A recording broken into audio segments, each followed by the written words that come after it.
This is a U.S. China Media Brief produced by the UCLA Asian American Studies Center. The U.S. China Media Brief features interviews with experts and other prominent individuals involved in studying and documenting the dynamic and ever-evolving relationship between the United States of America and the People's Republic of China. I'm Russell Leong, Director of the U.S. China Media Brief of the UCLA Asian American Studies Center.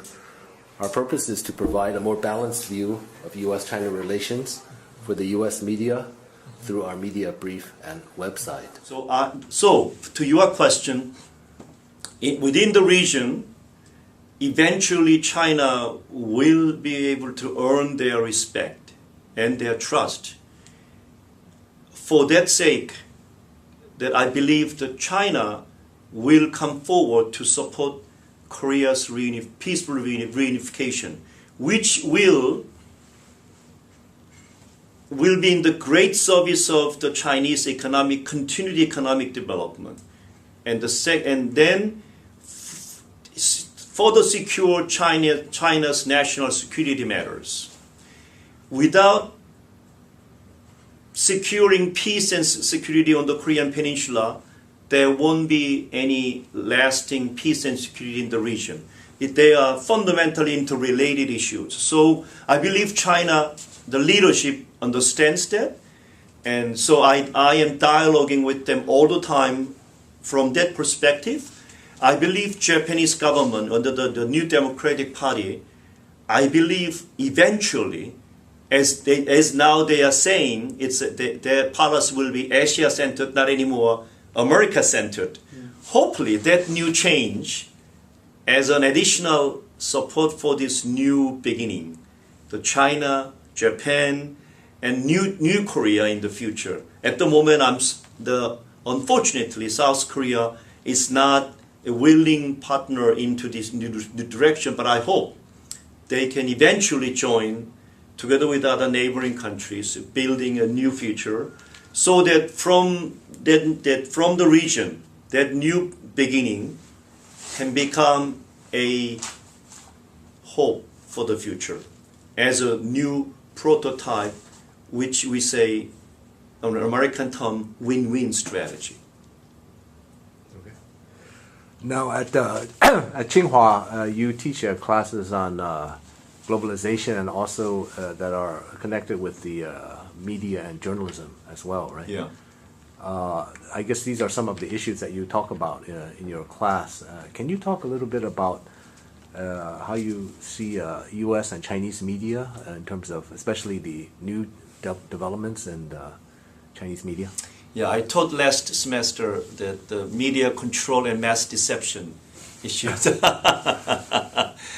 Media control and mass deception, one can argue, is everywhere around the globe. But to put it in a very simple way, in American context, media control and mass deception, in my judgment, is very destructive. It's not helping people to see the world as it is in terms of its thought control. People believe in America and the world. This nation has freedom of press. But I challenge that notion that this nation has the global media ownership, the businesses own, the tens of thousands of the media outlets throughout the whole nation. And the global major media powers, 5. Which ones?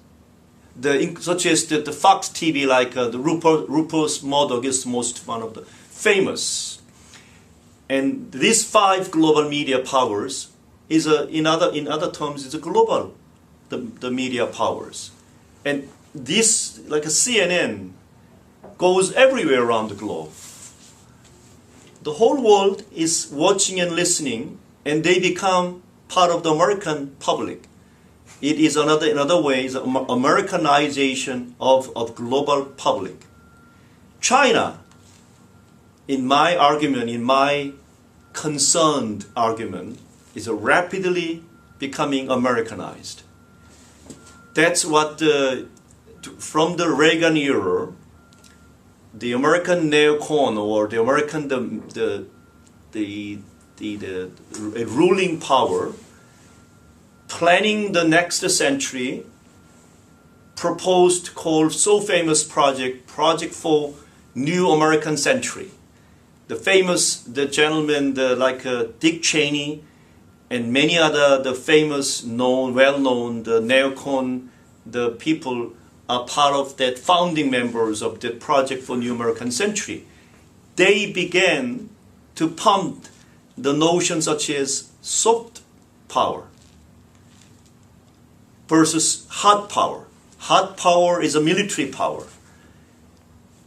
American power will employ the military power when it is needed. If it is hard to employ the military power, then they employ the soft power. Soft power means media. Soft power means Hollywood movie. Soft power means the KFC, the so famous in China. The soft power can mean McDonald's. The McDonaldization or Coca-Colaization or Hollywoodization of the world continues not only other parts of the world, and South Korea famous and Japanese famous, but also in China. I am concerned, no matter how big the China, no matter how the populace, no matter how rich in terms of the cash, no matter how sophisticated its military technology, I doubt in what way the China as a whole nation, as a whole country, how can counter this Americanization, the capitalization of Chinese public, particularly among youth. It will and it can become one of the most difficult challenges to China as a nation in the near future. So having said that, the media shapes, molds, and manufactures a consent from the people. And so that the media control and mass deception, in my judgment, has not served the public's knowledge objective and open and seeing the global reality as they are. So it's very negative way. Now the China, the Western, the media and the American media and the people have a notion that China has no the freedom of press, etc. There's no freedom of religion, etc. And there's a human rights violations. Yes, there may be, but in terms of the media control, it is the judgment again. China is consisted of the 56 different nationalities. It's 56 Xiao Shuminju. Huge the territory. 56 different language and culture and religious, the traditions, backgrounds that are all different. Still China has the regional issues within its own territory, such as Tibet, Uyghur issues, and then American, the military, the encirclement continues of the China. I wonder if China imports the American way of media system, American way of media freedom, or the American way of democratic freedom, or the freedom what Americans talking about, as number of my Chinese colleagues and I myself saying, China can become immediately 11 different nations.